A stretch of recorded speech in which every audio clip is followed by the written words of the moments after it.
Namaste, my name is Sanat Kumar. Welcome back to the Manana Podcast.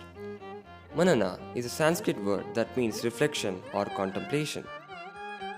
In this podcast, I'll be sharing my deep, insightful reflections for you to contemplate and hence live a life of fulfillment. I hope you find great value in today's episode. What is not the law of karma?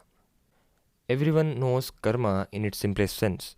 Each action has its impact. You reap what you sow. These are all vague, surface level inferences. They are not true, but they are not enough to understand karma completely. It can be elusive. One of the examples of that nature is this statement: my life, my rules. Okay, one, you need not announce that. I think everyone has heard this statement or seen it as someone's WhatsApp description. My life, my rules. If the intention is to warn others not to interfere, then that's fine. Although I feel that's a very strong way to say that, which is needless to be announced in the first place if you are wise enough. If we are saying it and using it as a reminder to construct our life intentionally, making ourselves accountable or taking responsibility, that's good. But let that be from a point of awareness. Let's see what all we should consider. Liberation or delusion. Yes, objectively, there are no rules as to how one should live one's life. And yes, that is and should be liberating. You have the power of choice.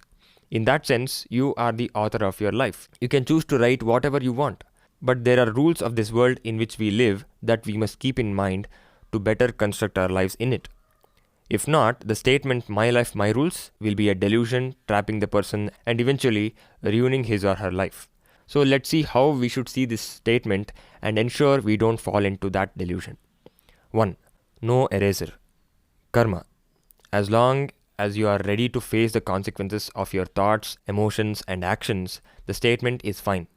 But if one thinks he or she can escape that is the law of karma, then they are delusional. 2. Beware of writing in another's book. Dharma. We have slightly talked about this in the episode Shades of Dharma. Yes, it is your life, your rules, but only till it is not interfering with another person's life. Ironically and evidently, we know that it's hard for this generation to keep their life to themselves. And ensure there is no hypocrisy here. You know what that means, right? You're noticing someone else writing in your book, but you're not noticing you writing in others' book. 3. Who is the author? If one is blaming his boss, parents, children, or someone, or the system as a whole for his state of living, then how is he truly living that life? My life, my rules? And if at all one has achieved that societal freedom, the next question will be, is the author smart enough? That is awareness. And here too, there are multiple aspects within it. One is, how much do we know ourselves? Do we know what kind of life we need? We have discussed not thinking enough in the episode The Biggest Problem for Humanity.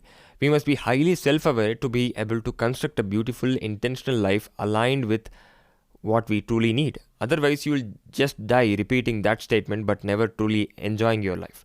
And then there is the lack of fundamental understanding of life. Yes, the traditional education system has failed to provide that. But one cannot blame that. If you need, you'll have to figure it out. Again, we've discussed a lot of aspects regarding the same, and one among those, we've also seen Viveka to be a crucial key in understanding life. 4. Pages are limited. Intentional trade-offs. In the episode Read Your Obituary, we saw the significance of having the mortal nature of our life as a reminder and a framework or perspective to look through life. We must remember that mortal nature and realize that one cannot become everything. There will be trade-offs, if not for quantity, quality, and vice versa. At least when we are considering certain period of time, this will be true. There are other key aspects as mentioned. However, we will focus on the first one, karma, for this episode. Why is karma elusive? Karma is elusive because 1. Time.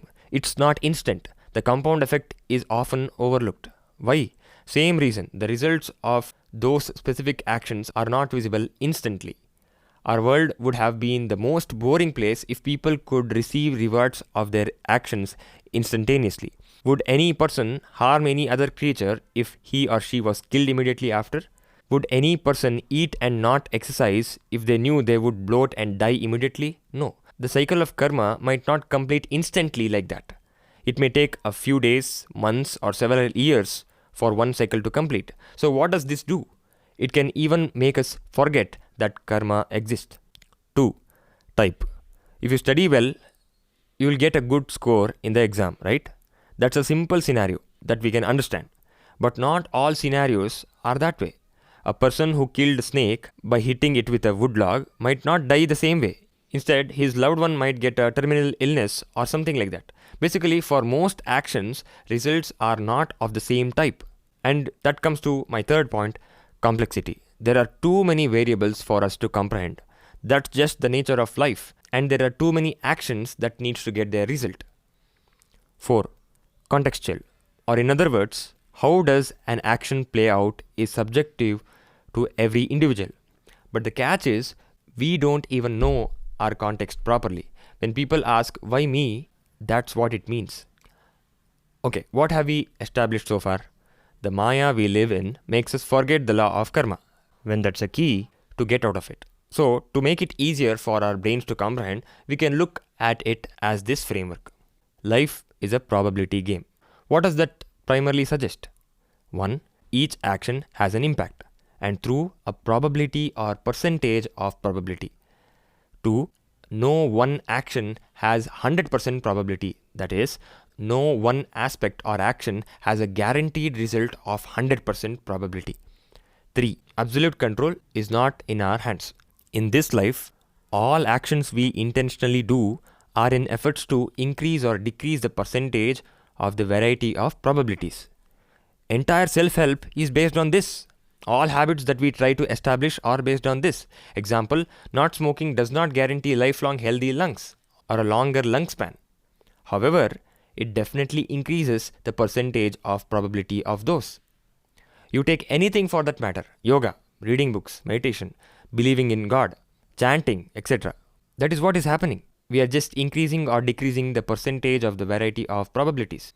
Once we know this, then it will become very clear that instead of seeing everything in just black and white, we'll see them as grey. And there will be less or no stress at all, as you know you are doing what you can to increase the probability.